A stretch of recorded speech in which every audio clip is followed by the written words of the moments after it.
this is going to be the same. The RCCI team creates a collective vision and develops the strategic plan for community renewal. To use of computers, word processors. This is a timeline for Olive Branch. The team implements that plan. They decide what's being learned and what more can be done, constantly evaluating progress and making needed adjustments along the way.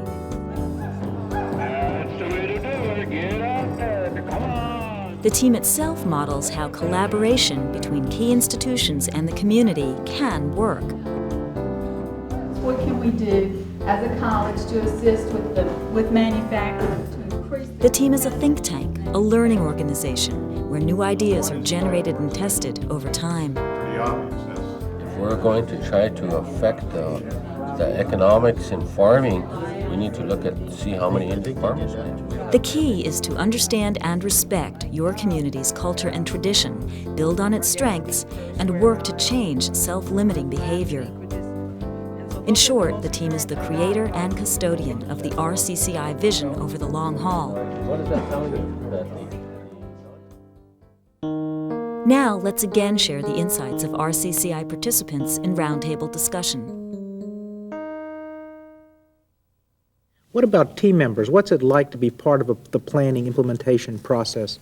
I'll give you a good example. Our group, we had a math direction. We wanted to look at math as a first step in education relating to economic development.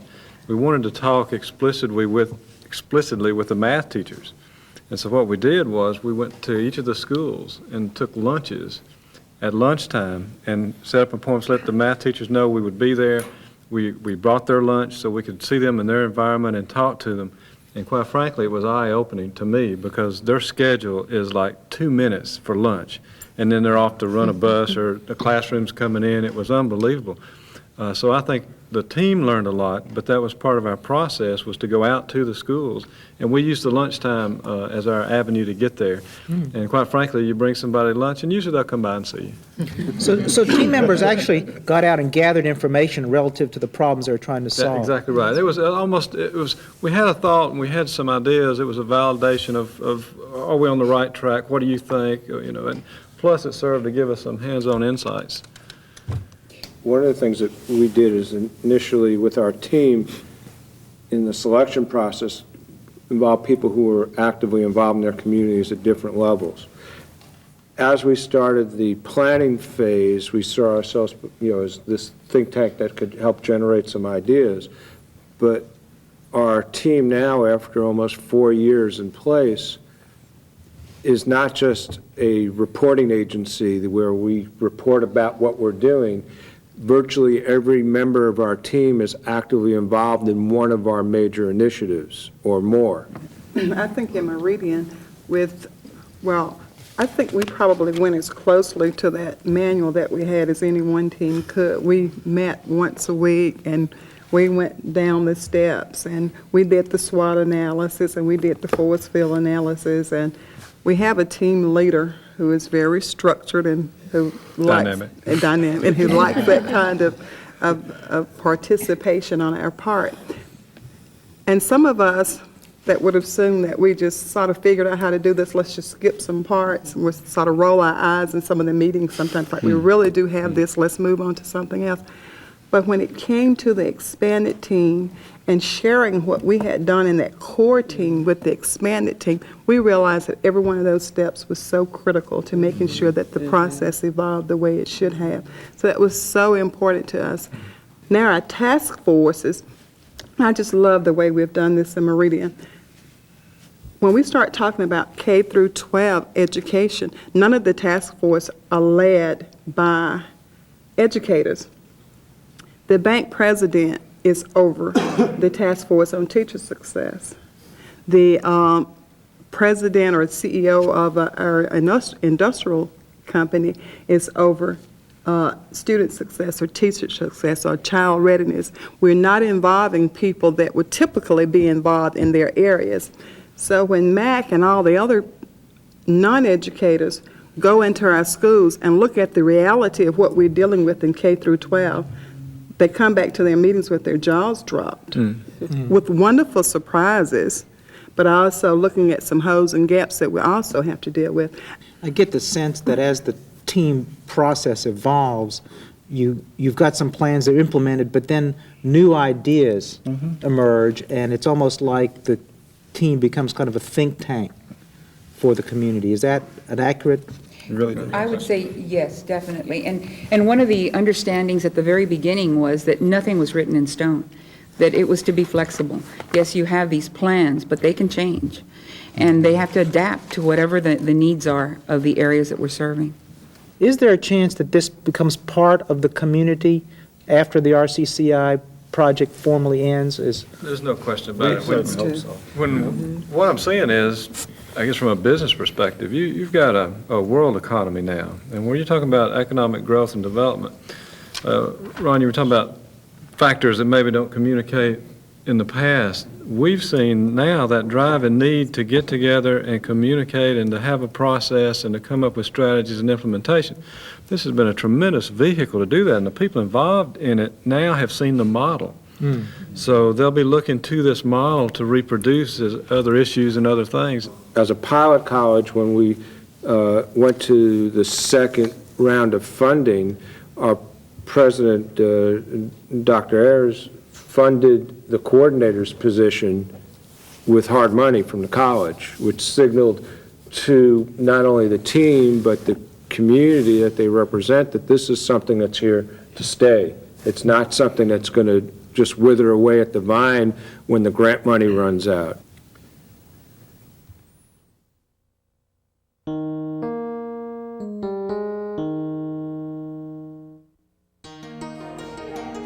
In summary, the team should work to execute the vision to action steps, mobilize allies within the community, facilitate and monitor implementation of the RCCI plan, serve as a model of collaborative leadership, spread the values, vision, and priorities of the RCCI.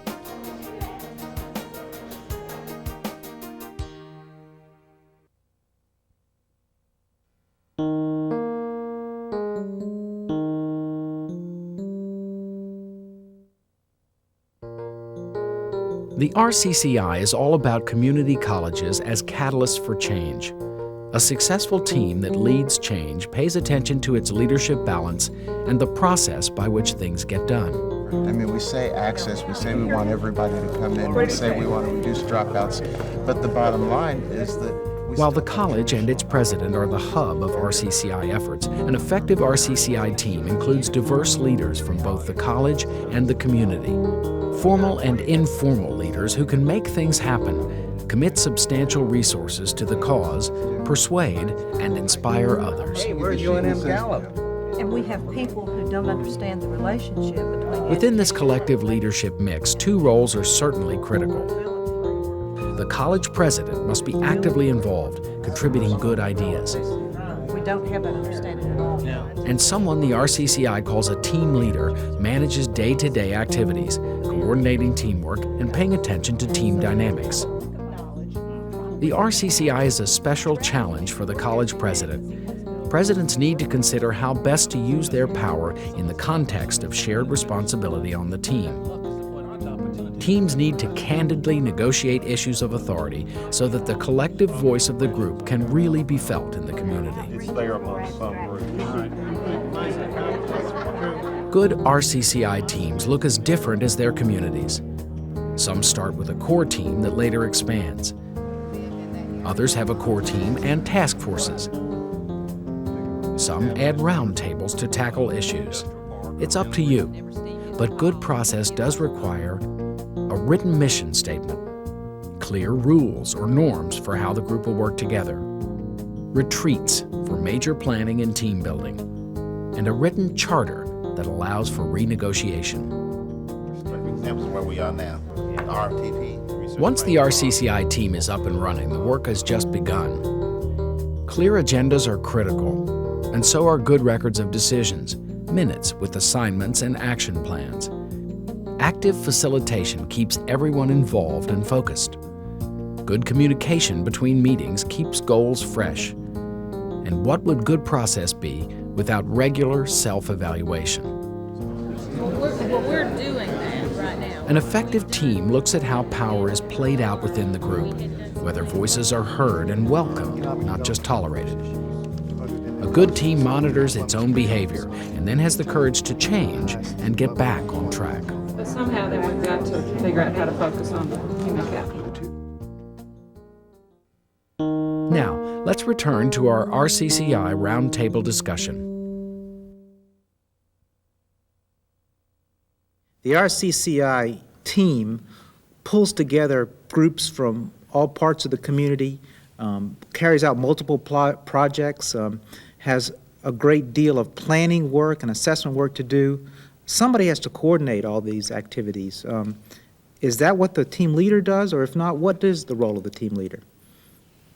In our particular case, the team leader does, as you just mentioned, many things. Some of those are to keep in constant contact with the team members, to update them on what's going on, to really listen, to go out and visit wherever the team works or the team member works, to assign tasks, to be a facilitator during the time of the meetings, and to really allow for leadership to emerge from the team itself.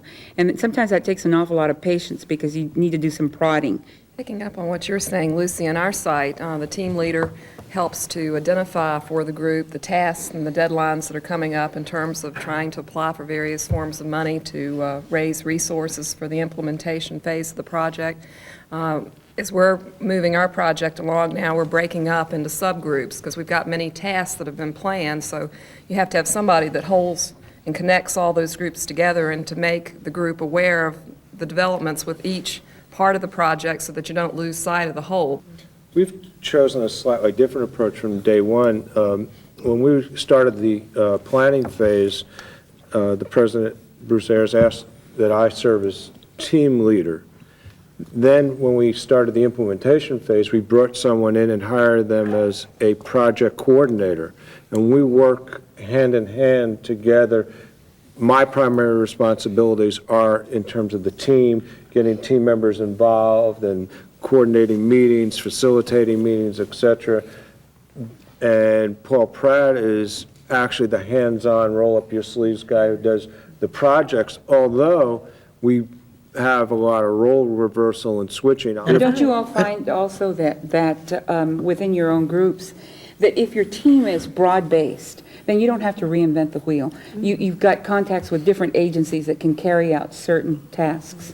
One of the things that you have to have as a good team leader, and I think you will agree, you have to be, first of all, organized, as you said, but you have to be a motivator, you have to be a facilitator, you have to believe in the product to sell it to the people that you're working with. Well, I know that you community college presidents are listening to this, and you're around the table, and you're thinking, it's really glad they're doing all the work, because I don't really have to do anything. Is that? Now, what is the role of a community college president? Well, one of the things that I think that you have to keep in mind is that in order for this to work, and this is I think it's critical in the planning stage, is that it has to become one of your priorities. Mm-hmm. I'm finding, though, as we're going into the implementation stage, that we've sold the idea, the core team has sold the idea to the expanded team, and the expanded team is growing. And I don't think it sells itself. Once you get people to grasp the idea, it does sell itself. Now that we're into the implementation stage, though, I'm not saying that it's not one of my priorities, but other people who are part of the team are taking initiative upon themselves to get things going. They're not waiting for me to call a meeting or waiting for the team leader to call a meeting, but rather they're calling us and saying, aren't we supposed to be doing step number 2? Aren't we supposed to be going to step number 3? The other thing I think the president has to do is, and I've suggested this, we have to be an example. You know, we have to set the example. We have to convey to the faculty, the staff, the students, and the community that this is extremely important to the future of not just Danville Community College, but to the region's future. And we have to be able to put the resources into this process to make sure that we have results, because you know the process is from vision to action, and there must be results, and there must be results that both the faculty and the staff and the students and the future students and the community can see. For me, I'm used to listening to everybody else's advice and then telling them what they're going to do, because as president, I get to do that. But in this group that we have formed, though I don't get to do that, my voice is no louder than anybody else's. My vote is only one vote. And again, it's not, I don't think nobody's ever cast a dissenting vote because we've talked about an issue long enough that we truly gain a consensus of everybody in the room. We focus up till now on two key roles, the team leader and the president of the community college. But as we have in our discussions identified, there are many key players on these teams who are neither of those roles. What contributions, and particularly leadership contributions, do team members other than the team leader and the community college president make, and how important is that to the effort? Let Chris, go ahead. Dave, I think the community members of the team can really bring a broader focus to the RCCI process. They can also keep the process community-based, whether that's someone involved in economic development, K through 12 public education, a community activist from a church, whatever that might be, to keep the process in the community and of the community, and you know, recognizing that the college is the catalyst, but at the same time the process is broader than and larger than the college itself. I think that one of the roles that people have that maybe aren't the presidents or the team leader, and that is to be the other voice in the meeting. Is you can get off on a road going where everyone's thinking the same thing and headed down a direction, but at some point somebody needs to say, well, wait a minute, you know what's really important is this over here. Sometimes that's very difficult when you get groupthink going on. And I think everyone has that responsibility. Beyond just a team leader, everyone as part of the process has that, and I think we saw that a lot. And one thing I will comment on, we set up our group norms to start with.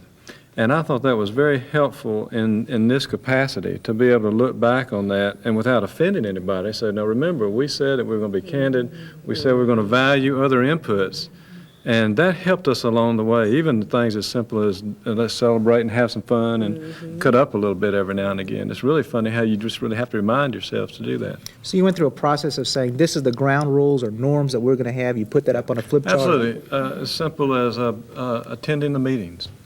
To be candid and to have fun, those type of things. Really, I think it's simple as that. It helped a lot. What are some of the other approaches, techniques, methods that you have found to be useful in facilitating and carrying on these meetings of multiple groups, diverse community interests? What kind of tricks of the trade can you pass along? One of the things that I did sort of in my own way without anybody knowing, I assessed the needs and the talents of my team members, because I didn't want to assign them or talk to them about a certain area that they had no interest in. Now, in terms of organizing our meetings, one of the things that I most recently did was to send out a quarterly meeting management type schedule, and I wanted to get a feel for what would be a good time for people to meet, because once again, if you show people that you're taking stock in them individually and letting them know that, hey, I do care about your schedule, your time is just as important as my time, and even though in my letter I said, I apologize if I can't meet everybody's individual schedules, but still I let them know that, hey, I'm concerned about those things. And as a K through 12 person that's working on a team, it was very important to me, since the focus of what we were doing was math first, and we knew that we were going to be focusing on our public schools as well as our private schools. When the community college people and the industry became involved, one of the norms that we set from the very beginning, that we were not going to point fingers and lay blame on whose problem and who is responsible for our being where we are now, but how can we all work together and participate to make it happen. The superintendents appreciated that. I appreciated that as a curriculum coordinator. And our president of our community college and our leader never came across as if we had some kind of hierarchical position. I knew when I sat at that table that my idea was just as important as anybody else's. And I really do think we did a good job of making everybody feel that way. I think one of the things that impressed me about our team is that we really never got to hard and fast votes. In other words, we were able to work in such a way that a consensus normally emerged, and I don't really think we have heavy rules on voting, because we simply feel that it's important to have a dialogue and work out strategies that just about everybody can buy into. And so far, that's worked.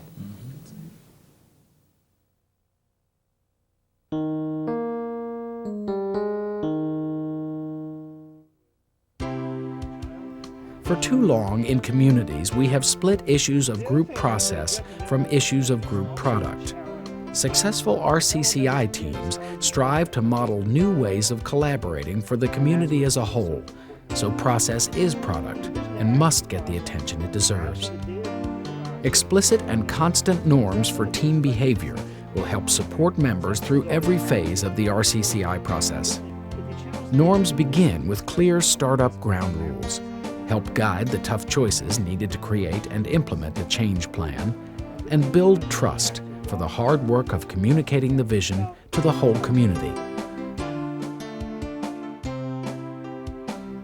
Stop the tape and discuss the following topics. What roles did the team leader and college president play on your team? Have these been openly discussed and agreed upon by the whole group? In forming your team, did you employ the elements of good process discussed in the video, a mission statement, clear rules, retreats, and a charter? Does your team continue to use the operating principles listed in the video? Clear agendas, good records, active facilitation, communication between meetings, and self-evaluation. The Building Effective Teams series concludes on Tape C with discussions concerning facing the challenges and passion and commitment.